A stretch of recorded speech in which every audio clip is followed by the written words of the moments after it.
यहाँ छन् धरामा अनेकौँ अभाव, कडा वस्तुका दुःखदायी स्वभाव। यहाँ फुल काँडा बिना राखिँदैन, बिना आँसुको नेत्र कोही हुँदैन।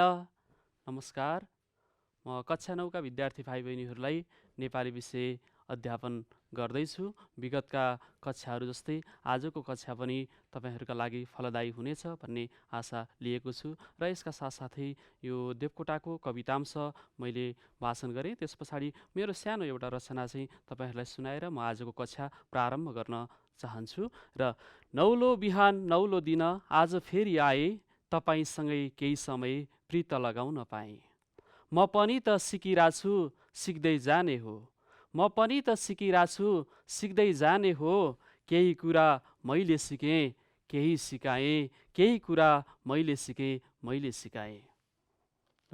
सम्पूर्ण विद्यार्थी भाइ बहिनीहरूलाई आज म तपाईहरूको कक्षा 9 का पाठ्यपुस्तकमा रहेको एउटा कविता विधा अथवा कविता विधासँग तपाईहरूलाई परिचित गराउने अथवा साक्षात्कार गराउने र उसँग त्यहाँ रहेको रागात्मक अथवा लयात्मक सिपसँग तपाईहरूलाई परिचय बनाउने प्रचेष्टा राखेको छु। र साथसाथै त्यो लयात्मकता साथसाथै त्यहाँ कवितामा रहेका शब्दहरूलाई वाक्यमा प्रयोग र तिनीहरूको भाव, त्यसको भावका बारेमा पनि म आज तपाईहरूलाई परिचित गराउने कोसिस गर्नेछु। समयले कति हामीलाई दिन्छ त्यो अनुसारले म कवितांशहरू पनि तपाईहरूलाई कवितांशका बारेमा चर्चा गर्दै जानेछु। र सर्वप्रथम त म नेपाली साहित्यका क्षेत्रमा एउटा जाजल्यमान नक्षत्र वासुदेव त्रिपाठीका बारेमा सामान्य परिचय दिन चाहन्छु। वासुदेव त्रिपाठी नेपाली साहित्यका एउटा पर्याय नै हुन्। वासुदेव त्रिपाठीले नेपाली साहित्यलाई एउटा नयाँ क्षेत्र, नयाँ समालोचनाका क्षेत्रमा एउटा महत्त्वपूर्ण योगदान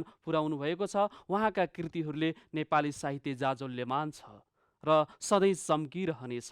यसरी नै उहाँले विशेष गरेर समालोचनाका क्षेत्रमा विशेष कलम चलाउनु भएको छ भने कविता, कथा लगायतका क्षेत्रहरूमा पनि उहाँको लेखनी अगाडि बढेको पाइन्छ। विशेष गरेर अङ्ग्रेजी साहित्य र नेपाली साहित्य अनि संस्कृत साहित्य तीनवटै साहित्यको एउटा प्रतिभा भएका मूर्धन्य व्यक्ति वासुदेव त्रिपाठी एउटा शिक्षा क्षेत्रका, प्राज्ञिक क्षेत्रका एउटा होनहार व्यक्तिका रूपमा हामीले लिनुपर्छ। उहाँका कृतिहरू अत्यन्तै हाम्रा लागि चाहिँ लाभदायक छन्। उहाँका समालोचना गरिएका कुराहरू चाहिँ अत्यन्तै हाम्रा लागि समालोचनाका दृष्टिकोणबाट अत्यन्तै एउटा परिबन्धभित्र रहेका पाइन्छ। त्यही भएर त उहाँका कृतिहरूमाथि धेरैले अहिले विद्यावारिधीसम्मको अर्थात् पिएचडीसम्मको उपाधि हासिल गरिरहेका छन्। र नेपाली साहित्यमै सर्वप्रथम अथवा त्रिभुवन विश्वविद्यालयबाट विद्यावारिधी गर्ने एउटा पहिलो व्यक्तिका रूपमा पनि वासुदेव त्रिपाठी हुनुहुन्छ। नेपाल प्रज्ञा प्रतिष्ठानको उपकुलपति लगायतका विभिन्न सङ्घ संस्थाहरूसँग सम्बद्ध त्रिपाठीका विशेष गरेर तीनथुङ्गा लगायतका कृतिहरू हामीले पढ्दै आएका छौँ। उहाँका रचनाहरूले 2 दर्जनभन्दा बढी रचनाहरूले नेपाली साहित्य फाँटलाई अगाडि बढाएको पाइन्छ। यसो त भन्दै गर्दाखेरि वासुदेव त्रिपाठीले कसरी कविता लेख्नुहुन्छ भन्दा नेपाली समाज, राष्ट्रभक्तिपूर्ण भावना, इतिहास अर्थात् उहाँले विशेष गरेर समाजलाई सुसूचित गराउने एउटा ढङ्गले गीति लयात्मक शैलीमा अनुष्टुप छन्दमा कविताहरू सिर्जना गर्नुहुन्छ। र त्यसै मध्येको आज अनुष्टुप छन्द विशेष गरेर लयात्मक एउटा गीति लयात्मक शैलीमा पस्किनु भएको सयरङ इन्द्रेणी कविता म आज तपाईँहरूलाई अध्यापन गराउँदैछु। सयरङ इन्द्रेणी, इन्द्रेणी आफैमा रङ्गीन, 7वटा रङबाट इन्द्रेणी बन्छ भने त्यसमा फेरि 100 किसिमका रङहरू अझै थप्दाखेरि कस्तो हुन्छ तपाईँहरू आफै त्यसलाई अनुभूत गर्न सक्नुहुन्छ। त्यसर्थ के छ भन्दा 100 रङ इन्द्रेणीका बारेमा कविले कसरी चर्चा गर्नुभएको छ त, यहाँभित्र नेपालीहरूको विविधतालाई कसरी प्रकट गर्नुभएको छ त, त्यस विषयमा पनि म चर्चा गर्ने नै छु। सर्वप्रथम म विद्यार्थी भाइ बहिनीहरूलाई कविता वाचन गर्न चाहन्छु। गाउँ मेरै, सहर मेरै, मैले रच्ने सुख नै हो, मैले जिउने पौरख गर्ने यही देश यही समाज नै हो। गाउँ मेरै, सहर मेरै, मैले रच्ने सुख नै हो, मैले जिउने पौरख गर्ने यही देश यही समाज नै हो। आँसु नहोस्, पीडा नहोस्, मुस्कुराउँदा जीवन मिठो, मिलजुली जिउँदाखेरि भरोसाको रस मिठो। अर्थात् फेरि एकपटक सुन्नुहोस् सबैले। गाउँ मेरै सहर मेरै मैले रच्ने सुख नै हो, मैले जिउने पौरख गर्ने यही देश यही समाज नै हो।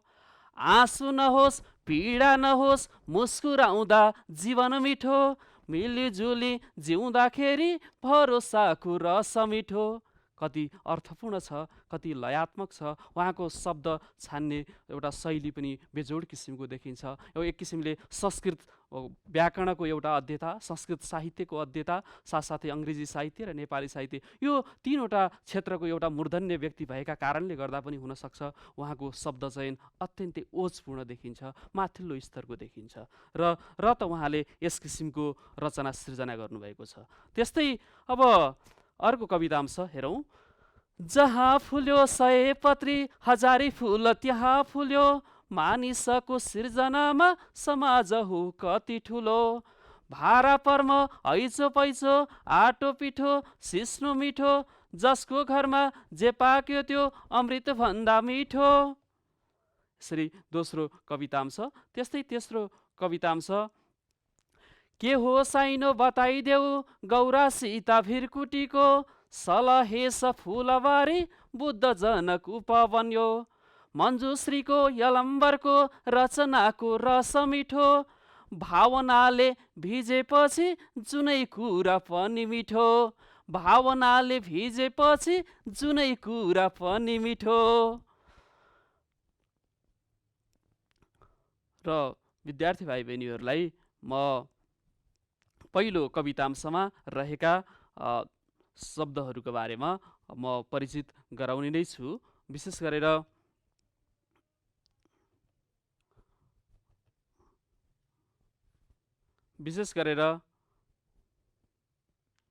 गाउँ मेरै सहर मेरै मैले रच्ने सुख नै हो। गाउँ मेरै सहर मेरै मैले रच्ने सुख नै हो। अब तपाईँहरूलाई यहाँबाट पनि मैले केही शब्दार्थका बोध गराउन खोज्दैछु। र मैले जिउने पौरख गर्ने यही देश यही समाज नै हो। आँसु नहोस् पीडा नहोस् मुस्कुराउँदा जीवन मिठो, मिलिजुली जिउँदाखेरि भरोसाको रस मिठो। अब गाउँ पनि मेरै हो, सहर पनि मेरै हो, मैले रच्ने भनेको पनि के हो? सुख नै हो, अरू होइन। मैले रच्ने भनेको, सृजना गर्ने भनेको के हो? सुख नै हो। र मैले जिउने पौरख गर्ने यही देश यही समाज नै हो। पौरख शब्द त्यहाँ राखिएको छ। पौरख भनेको उद्यम अथवा कमाई, अथवा कसैले पनि गर्ने कार्य, उद्यमशील अथवा त्यो कमाउने कार्यलाई के भनिन्छ? पौरख अथवा श्रम, मेहनत, जसले पसिना बगाउँछ, श्रम गर्छ, त्यो नै के हो? पौरख हो। पौरखले द्वारा नै के हुन्छ भन्दा कुनै पनि कार्यलाई हामीले अगाडि बढाउन सक्छौँ। जब श्रम गरिँदैन, जब पसिना बगाइँदैन, तब के हुँदैन? देश अगाडि बढ्न सक्दैन, देश स्वर्णिम हुन सक्दैन। र पौरख भयो भने मात्रै, पौरखले मात्रै, हामीले श्रम गर्यौँ भने मात्रै के हुन्छ भन्दा आफ्नो देश, आफ्नो राष्ट्र के हुन्छ? अगाडि बढ्न सक्छ। तसर्थ हामी प्रत्येक नेपालीले श्रम गर्न हामी पछाडि पर्नु हुँदैन, अथवा श्रम गरेर नै के गर्नुपर्छ? आफ्नो सृजनालाई अगाडि बढाउनुपर्छ। त्यो भएमा मात्रै के हुन्छ? हामी अगाडि बढ्न सक्छौँ भन्ने कुरा यसमा व्यक्त गर्न खोजिएको छ। र यसलाई वाक्यमा प्रयोग गर्दै गर्दाखेरि पौरख प्रत्येक नेपालीले पौरखद्वारा अथवा पौरखका माध्यमद्वारा के गर्न सकिन्छ? देशलाई सुसज्जित बनाउन सकिन्छ, देशलाई स्वर्गीय स्वर्णिम बनाउन सकिन्छ भन्ने कुरा त्यहाँ व्यक्त गर्न खोजिएको छ। त्यस्तै गरेर यो भारा पर्म भन्ने अर्थमा चाहिँ, भारा पर्म भनेको हामीले लिने अथवा दिने कार्यकलापलाई भारा पर्म भनेर भनिन्छ। कुनै पनि कुरा आफूले लिने, आदान गर्ने र प्रदान गर्ने कुरा पनि के गर्छ? भारा पर्मभित्र समाविष्ट हुन्छ। र भारा पर्मले नै यसलाई के गरेको हुन्छ? समेटेको हुन्छ। र भारा पर्मलाई हामी वाक्य प्रयोग गर्दाखेरि आफ्नो जीवनलाई समुज्जल बनाउनका लागि भारा पर्म बिना हामी सक्दैनौँ, अथवा सामाजिक जीवन अगाडि बढाउनका लागि भारा पर्मको एउटा महत्त्वपूर्ण भूमिका रहेको छ। भारा पर्मले नै के गरेको छ? हामीलाई अगाडि बढाउन सहयोग पुर्याएको छ। र अर्को छ अब यहीँबाट तपाईँहरूले कतिपय शब्दहरू नबुझेको पनि हुनसक्छ, अरू शब्दहरू पनि। मैले जिउने भनेको छ, जिउने भनेको बाँच्ने अथवा जीवन सञ्चालन गर्ने, जीवनलाई अगाडि बढाउने। र यो के हो भन्दा समाज नै हो, पौरख गर्ने ठाउँ समाज नै। जिउने भनेको बाँच्ने हो, आफू जिउनका लागि परिश्रम अथवा के गर्नुपर्छ, पौरख गर्नुपर्छ भनेर त्यहीँभित्रका शब्दहरूलाई पनि हामीले खेलाउन सक्छौँ। त्यसरी शब्द खेलाउन सक्यौँ भने पनि हाम्रो के हुन्छ, कवितासँग परिचित पनि हुन्छौँ, हामी भाषामा पनि दखल हुन्छौँ। र अर्को छ मैले जिउने पौरख गर्ने यही देश यही समाज नै हो। पौरख शब्द तपाईँहरूलाई अलिकति यहाँबाट कठिन लाग्न सक्थ्यो अथवा नवीन लाग्न सक्ने थियो, र त्यो शब्दका बारेमा पनि मैले परिचित गराएँ। अथवा पौरखले नै के गर्न सकिन्छ, हाम्रो देशलाई सुन्दर र समुज्जल बनाउन सकिन्छ। अब त्यस्तै अर्को छ आँसु नहोस् पीडा नहोस् मुस्कुराउँदा जीवन मिठो हो। कसैको पनि आँखामा आँसु नहोस् अथवा कसैको पनि मनमा पीडा नहोस्, मुस्कुराउँदा जीवन मिठो। अथवा के छ भन्दा आफ्नो जीवनलाई सुन्दर बनाउनका लागि अथवा समुज्जल बनाउनका लागि के छ, कसैको पनि आँखामा आँसु हुनु हुँदैन र पीडा हुनु हुँदैन। त्यही भएर त हामी पूर्वीय दर्शनबाट पनि परिचित छौँ अथवा त्यताबाट पनि हामी के छौँ, परिचालित छौँ। केही न केही हामी त्यताबाट चाहिँ अभिप्रेरित छौँ, त्यहाँबाट सञ्चालित छौँ पूर्वीय दर्शनहरूबाट। र त्यसैले त सर्वे भवन्तु सुखिन भनिन्छ है, अथवा सर्वे भवन्तु सुखिन सर्वे सन्तु निरामया हो। सबै सुखी हुन्, सबैको दुःख कष्टहरू निवारण हुन् भन्ने किसिमको एउटा पवित्र भावना, पवित्र उद्गार हाम्रो अन्तर्मनभित्र रहेको छ। र त्यही भएर त आँसु नहोस् पीडा नहोस् भनेर इच्छार्थमूलक भाव प्रकट गरिएको छ। मैले भाव पढाउने प्रसङ्गमा पनि यो कुराहरू जोड्ने गर्छु। र होस् नहोस् भनिएको छ, नहोस् पीडा नहोस् भनिएको छ। अथवा कामना, कविको कामना के छ भन्दा, कविको चाहना के छ भन्दा हाम्रो आँखामा आँसु नहोस् र मनमा पीडा नहोस्। र जब त्यो भएन भने जब मुस्कान आउँछ, मुस्कान आइसकेपछि मात्रै त्यो मुस्कुराहटमा मात्रै जीवनको अर्थ छ। यसरी कविले त्यो जीवनलाई एउटा कर्मतर्फ अभिप्रेरित गर्न प्रेरणा गर्दा गर्दै आफू चाहिँ के हुनुपर्छ, जीवनमा जस्तोसुकै परिस्थितिमा पनि के हुनुपर्छ, अडिग भएर अगाडि बढ्नुपर्छ र हाँस्न सक्नुपर्छ। जीवनमा जस्तोसुकै अवस्था पनि आउन सक्छ, धैर्य भएर अगाडि बढ्नुपर्छ भन्ने कुरा पनि यहाँभित्र समेटिएको छ। एउटा सयरङ इन्द्रेणीभित्र यस्ता विविध विषयहरूलाई यिनले समेट्ने काम कविले गरेका छन् है। मुस्कुराउँदा के हुन्छ, जीवन चाहिँ मिठो हुने गर्दछ। जब मुस्कान हुन्छ तब जीवन अर्थ हुन्छ, मुस्कान बिनाको जीवनको कुनै अर्थ छैन। र यसरी कविले मिलिजुली जिउँदाखेरि भरोसाको रस मिठो। अब हाम्रो समाज नै त्यस्तै छ। वास्तवमा अरू संस्कार, अरू संस्कृति अथवा अरू पृष्ठभूमि रहेका विभिन्न देशहरूभन्दा हाम्रो देश अलिकति फरक छ। किनकि हामी एउटालाई दुःख पर्दा अर्कोको मन दुख्छ। पूर्वको मेचीकोलाई दुख्दाखेरि पश्चिम महाकालिकालाई पनि दुख्ने गर्छ हो, र तराईकालाई दुख्दा हिमालकालाई पनि दुख्ने गर्छ। यसरी हामी के छ, हामीहरू बिचमा चाहिँ आत्मीयपन रहेको छ। त्यो नै एउटा के हो, नेपालीहरूको विशिष्ट पहिचान हो। र मिलिजुली जिउँदाखेरि भरोसाको रस मिठो। सङ्गे शक्ति कलौ युगे भन्छ, सुन्नुभयो? सङ्गमा नै के हुन्छ, शक्ति हुन्छ। त्यही भएर सबै एकजुट भएर अगाडि बढ्न सक्यौँ भने मात्रै के हुन्छ भन्दा त्यो हरेक कार्य के हुन्छ, सम्पन्न गर्नका लागि सजिलो हुन्छ। भन्ने गरिन्छ नि, एउटा टाउको भन्दा हजारौँ टाउकाहरू शक्तिशाली हुन्छन्। अथवा एउटाले मात्रै केही कुरालाई पूर्ण गर्न सक्दैन, त्यसलाई पूर्ण गराउनका लागि अरूको पनि सहायता आवश्यक पर्छ। अब के छ, मैले जिउने पौरख गर्ने यही देश यही समाज नै हो। अब आखिर आफू जन्मिएको जीवन भनेको के हो, यही देशमा हो, यही राष्ट्रमा हो र यही समाजमा हो भने के छ, अब आफूले बाँचेको धरतीलाई एउटा अर्थपूर्ण बनाउनका लागि एउटा मानव, एउटा नागरिक, एउटा विद्यार्थी र देशको एउटा असल व्यक्तिका हैसियतले अथवा दृष्टिकोणबाट एउटा के हुन्छ, महत्त्वपूर्ण कर्तव्य हुने गर्दछ। त्यही भएर आफू रहेको ठाउँमा के छ, आफूले त्यो ठाउँलाई एउटा सुगन्धित बनाउनुपर्छ, एउटा उदाहरणीय बनाउनुपर्छ, अरूका लागि पनि ओहो भन्ने किसिमको बनाउनुपर्छ। तब मात्रै एउटा सभ्य नेपाल, सभ्य समाज निर्माण हुन सक्छ। तसर्थ यो पवित्र भावना, यो सद्विचार हरेक व्यक्तिमा हुनु आवश्यक छ। कविले त्यो कुराको सन्देश पनि यो कवितामा दिन खोज्नु भएको छ। र धेरै व्यक्तिहरू हुँदैमा मात्रै नेपालको विशेषता हुँदैन, त्यो धेरैमा पनि के छ भन्दा आफ्नै किसिमका गुणहरू रहेका छन्। त्यो गुणभित्र पनि अनेकतामा एकता छ, धेरैमा पनि के छ एकपन छ। यसले गर्दा नै के छ भन्दा हामी नेपाली भएर रहेका छौँ। वास्तवमा नेपाली हुनुमा नै हामीले गर्व गर्नुपर्छ। जब आफ्नो पहिचान रहन्छ तब मात्रै आफू हुनुको अर्थ रहन्छ, होइन भने पहिचान रहँदैन भने आफू हुनुको पनि अर्थ रहँदैन। यस्तै प्रसङ्ग कविले यो कवितांशमा जोड्न खोज्दै हुनुहुन्छ।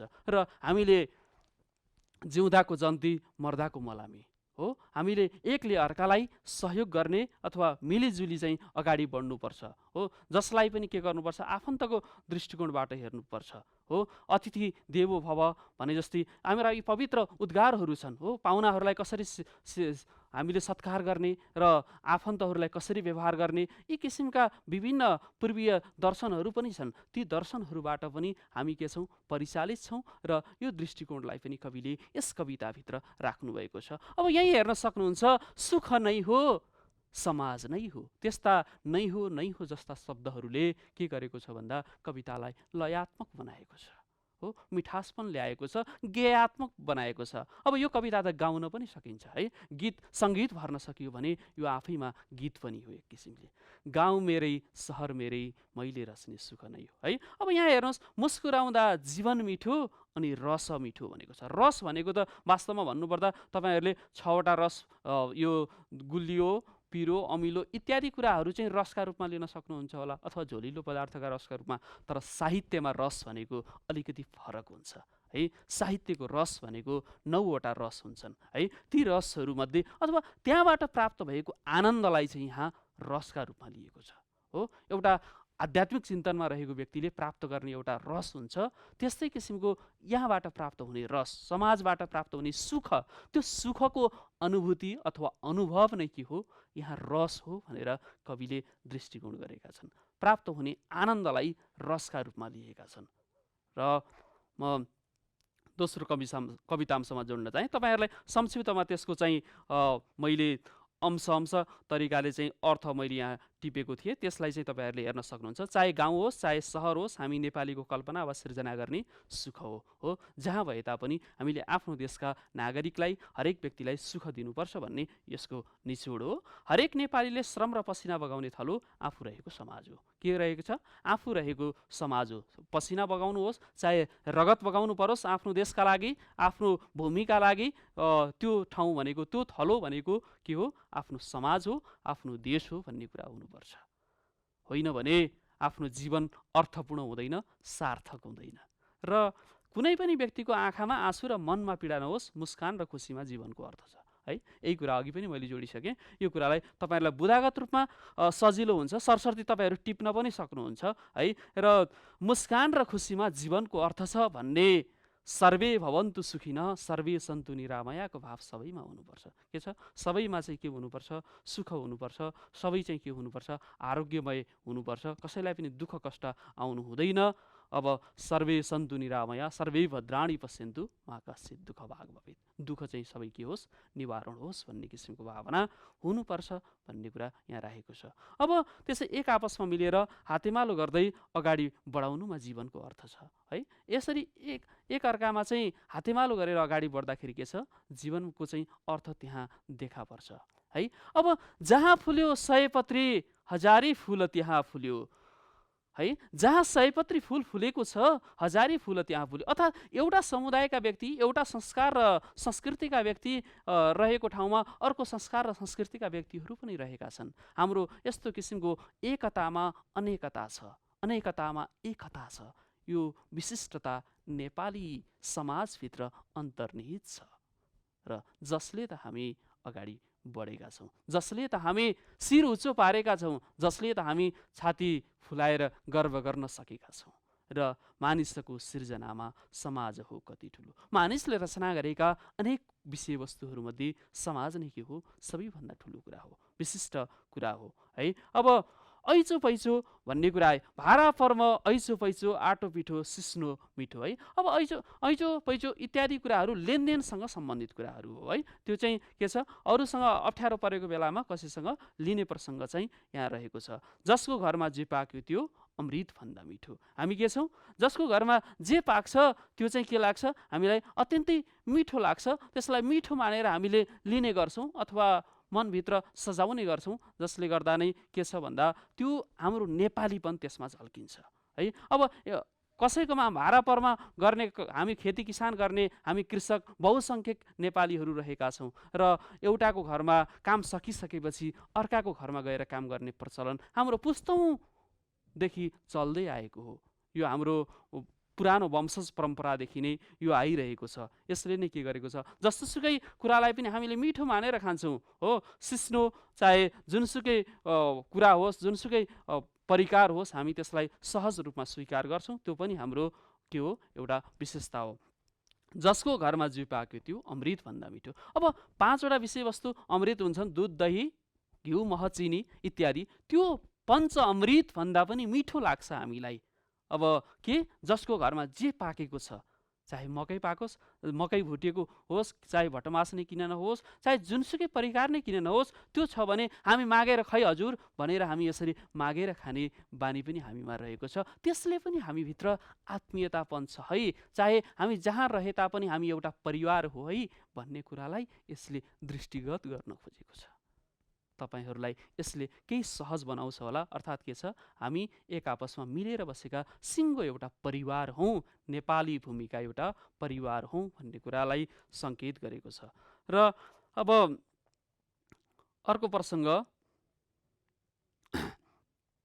के हो साइनो बताइदेऊ गौरा सीता भिरकुटीको, सलहेस फुलबारी बुद्ध जनक उपवन्यो हो। के हो साइनो बताइदेऊ गौरा सीता भिरकुटीको। अब गौरा पर्वसँग सम्बन्धित, पार्वतीसँग सम्बन्धित कुरा रह्यो भने सीता नेपालकी आदर्श नारीका रूपमा, भिरकुटीले नेपालको इतिहाससँग सम्बन्धित व्यक्ति, एउटा विभूतिका रूपमा पनि भिरकुटी छन्। अब यिनीहरूले के गरेका छन्, नेपाललाई चिनाउनका लागि महत्त्वपूर्ण भूमिका निर्वाह गरेका छन्। चाहे धार्मिक रूपमा होस्, चाहे कलाकारीका दृष्टिकोणबाट होस्, चाहे के छ एउटा शान्तिको सन्देशका रूपमा होस्, यिनीहरूले के गरेका छन्, नेपाललाई चिनाउनका लागि महत्त्वपूर्ण भूमिका निर्वाह गरेका छन्। सलहेस फुलबारी। अब सलहेस फुलबारी है, सलहेस फुलबारी सिराहा जिल्लामा रहेको एउटा सलहेसले निर्माण गरेको फुलबारी हो, जो वर्षमा एकचोटि मात्रै फुल फुल्छ। नयाँ वर्षको दिन भन्ने एउटा अनौठो परम्परा रहेको छ त्यहाँ, र एक दिन मात्रै फुल्ने फुल त्यहाँ रहेको हुन्छ सलहेस सिराहा जिल्लामा। तपाईँहरूलाई कतिपयलाई थाहा पनि हुनसक्छ होला है। र बुद्ध जनक उपवन्यो, यो बगैँचा नै हो, सिङ्गो के हो, यो उपवन हो। उपवन भनेको बगैँचा। तपाईँहरूलाई बाघ भनेको पनि बगैँचा हो। बाघ, फेरि बाघ भनेको त जनावरतिर गयो, बाघ भनेको ग भनियो भने फेरि के छ, बगैँचा हो। उपवन भनेको पनि बगैँचा हो। र यसरी के छ, यो सलहेस फुलबारी जस्तै के छ, बुद्ध जनक जस्ता व्यक्तिहरू पनि, बुद्धका शान्तिको सन्देश, एउटा अग्रणी दूत, एसियाका चम्किला तारा, हाम्रा के छन्, हाम्रो एउटा शान्तिको मार्गदर्शकका रूपमा पनि उनी रहेका छन्। यही भएर यो के छ भन्दा अनेकताभित्र एकता भएको एउटा उपवनका रूपमा पनि नेपाल रहेको छ। र हामी नेपालीहरूलाई चिनाउन पनि यसले महत्त्वपूर्ण भूमिका निर्वाह गरेको छ। मञ्जुश्रीको यलम्बरको रचनाको रस मिठो। अब मञ्जुश्रीले नेपाल खाल्टोलाई एउटा बस्तीयोग्य जमिन बनाउनका लागि उनले महत्त्वपूर्ण भूमिका निर्वाह गरेको पाइन्छ। नेपाल बनाउनमा उनको महत्त्वपूर्ण देन छ। ऐतिहासिक व्यक्तित्वका रूपमा पनि हामीले इतिहास पढ्दै गर्दाखेरि पनि यो कुरा आउँछ। र यलम्बर किराँतका एउटा प्रथम राजाका रूपमा पनि रहेका छन्, अथवा उनले पनि के गरेका छन्, नेपाललाई बनाउनका लागि महत्त्वपूर्ण भूमिका निर्वाह गरेको पाइन्छ। रचनाको रस मिठो। रचना भनेको सिर्जना। तपाईँहरूले एउटा कविता लेख्नुहुन्छ भने पनि रचना हो, कथा लेख्नुहुन्छ भने पनि रचना हो, केही कुरा गीत गाउनुहुन्छ भने पनि तपाईँको एउटा रचना अथवा सृजना हो, तपाईँभित्र रहेको एउटा कला हो, र हरेक आफूमा रहेको सिप हो भने यो के छ, यो नेपाललाई रचना गर्ने काम अथवा सृजना गर्ने काममा यी व्यक्तिहरूको उल्लेख्य भूमिका रहेको छ, माथिल्लो स्तरको भूमिका रहेको छ, जसले गर्दा नै के छ, नेपाल एउटा के छ, नेपाली भएर हामी रहन पाएका छौँ र विविधतामय एउटा बगैँचाका रूपमा स्थापित छ। भावनाले भिजेपछि जुनै कुरा पनि मिठो। जब मन मिल्यो भने, भावना मिल्यो भने, भावनामा भिज्न सक्यो भने के हुन्छ, हरेक कुरा के हुन्छ, मिठो हुन्छ। भावनाले भिजिसकेपछि हरेक विषयवस्तु के हुन्छ, हामीलाई मिठो लाग्ने गर्दछ। र त्यसर्थ के छ, भिरकुटीको उपबन्यो मिठो मिठो, त्यहाँ हेर्नुहोस् मिठो मिठो पुनरावृत्ति भएको छ है। त्यो शब्दको पुनरावृत्तिले पनि अथवा आवृत्तिले पनि, आवृत्ति दोहोराइलाई आवृत्ति पनि भन्छ है, दोहोऱ्याउनु पुनरावृत्ति भन्छ, पुनः प्लस आवृत्ति पुनरावृत्ति है, पुनर् प्लस आवृत्ति। अब यो दोहोरिने अवस्था हुने भयो भने के हुन्छ, पुनरावृत्ति हुन्छ। यो पुनरावृत्तिले कहिलेकाहीँ दोष पनि ल्याएको हुन्छ रचनामा, भने धेरै दोहोऱ्याइयो भने एउटै शब्द कहिलेकाहीँ नमिठो पनि हुनसक्छ। एउटै कुरा कसैले भनिरह्यो भने हामीलाई नमिठो पनि लाग्न सक्छ। तर कहिलेकाहीँ त्यही दोहोऱ्याइएको प्रसङ्गले पनि के गर्छ, साह्रै मिठास ल्याएको हुन्छ। जस्तै यो कवितामा पनि त्यो मिठो मिठो शब्द दोहोरिएको छ, त्यो अनुप्रासयुक्त बनाइएको छ, त्यसलाई अनुप्रास पनि भन्ने गर्छ है। आदि मध्य र अन्त्य हुन्छ, यो चाहिँ अन्तिममा चाहिँ दोहोरिएको छ, त्यसै भएर अन्त्यानुप्रास भन्न सकिन्छ। हामीले कविताको विश्लेषण गर्दाखेरि अथवा सारांश लेख्दै गर्दाखेरि यसको चाहिँ अंश निचोड निष्कर्ष लेख्दाखेरि पनि हामीले के गर्न सक्छौँ भन्दा के छ, यो चाहिँ अन्त्यानुप्रासयुक्त कवितांश छ भनेर हामीले जोड्न सक्छौँ। शब्दका दृष्टिकोणबाट, अर्थका दृष्टिकोणबाट र के छ, यसले दिने सन्देशका दृष्टिकोणबाट यो विशिष्ट छ भनेर पनि भन्न सक्छौँ हो। र आर्य मङ्गोल खस किरात थारू यादव सुरवीरको पाइलाको डोब प्यारो गोर्खा जाति विश्ववीरको। आर्य मङ्गोल खस किरात थारू यादव सुरवीरको पाइलाको डोब प्यारो गोर्खा जाति विश्ववीरको। सयौं जाति थर पाछा मिलिजुली पौरख मिठो, दिलको माया मोह मिठो, समाजको साइनो मिठो। अब यसमा पनि अत्यन्तै विशिष्ट भाव लुकेको छ। आर्य होस् अथवा मङ्गल होस्, खस होस्, चाहे किरात होस्, थारू होस्, यादव होस्, चाहे यी सुरवीर भनेको अत्यन्तै परिश्रमी सुरवीर, पराक्रमी हो। पराक्रमीलाई सुरवीर भनेर भनिन्छ है। अत्यन्तै मेहनती, श्रम गर्ने, बहादुरी पनि भन्छौँ हामी त्यसलाई, सुरवीरलाई बहादुरी। नेपालीहरू बहादुरीका रूपमा पनि हामी के छौँ, चिनिएका छौँ। तसर्थ के छौँ, सुरवीरहरू हौँ, चाहे आर्य हौँ, चाहे मङ्गल हौँ, चाहे खस किरात, जुनसुकै वंश परम्पराबाट हामी आए तापनि के रहेका छौँ, हामी एक किसिमले सुरवीर हौँ, बहादुर हौँ भन्ने कुरा राखेको छ। र तिनीहरूले टेकेको अथवा ठाउँ अथवा डोब के छ हाम्रा लागि, अथवा गोर्खा जातिहरूले टेकेको ठाउँ चाहिँ के छ, अत्यन्तै प्यारो छ। र यो विश्वमा वीर नेपालीका रूपमा पनि रहेका छन्। र नेपालीहरू सयौं जाति छन् हो, के छन्, नेपालीहरू अनेक जाति रहेका छन्। र थर पाछा भनेको एउटा वंश भन्ने पनि हुन्छ भने गोत्र भन्ने अर्थमा पनि पाछा भन्ने शब्द प्रयोग गरिएको पाइन्छ। यहाँ थर उपथर भनिएको छ, गोत्रलाई पनि यसले सङ्केत गर्छ। उपथर भन्नेभित्र पाछा तपाईँहरूले शब्दकोशमा पनि हेर्न सक्नुहुन्छ, पाछालाई एउटा गोत्रसँग लगेर जोडिएको छ। र त्यो गोत्र पनि हो भन्ने कुरा हाम्रा गोत्र परम्पराहरूसँग चाहिँ जोडिन्छ। चाहे एउटै थर भए तापनि त्यो भित्र पनि के हुन्छ, गोत्र फरक हुने गर्दछ। त्यही भएर यो चाहिँ के छ, त्यो शाखाको पनि अझै शाखाभित्र हामी जानुपर्ने हुन्छ है। जहाँ जसरी भए तापनि के छ, हामी विविधताभित्र चाहिँ के छ, एकता छ। पौरख चाहिँ मिठो हुन्छ, एक आपसमा गरिएको पौरख चाहिँ के हुन्छ, मिठो हुन्छ। दिलको माया मिठो हुन्छ र समाजको साइनो चाहिँ मिठो हुन्छ हो। दिलको माया चाहिँ, मोह चाहिँ के हुन्छ, मिठो हुन्छ भने समाजसँगको सम्बन्ध पनि के छ, अत्यन्तै मिठासपूर्ण हुन्छ। समाजको सम्बन्धले नै के गर्छ, हामीलाई चिनाउने काम गरेको हुन्छ।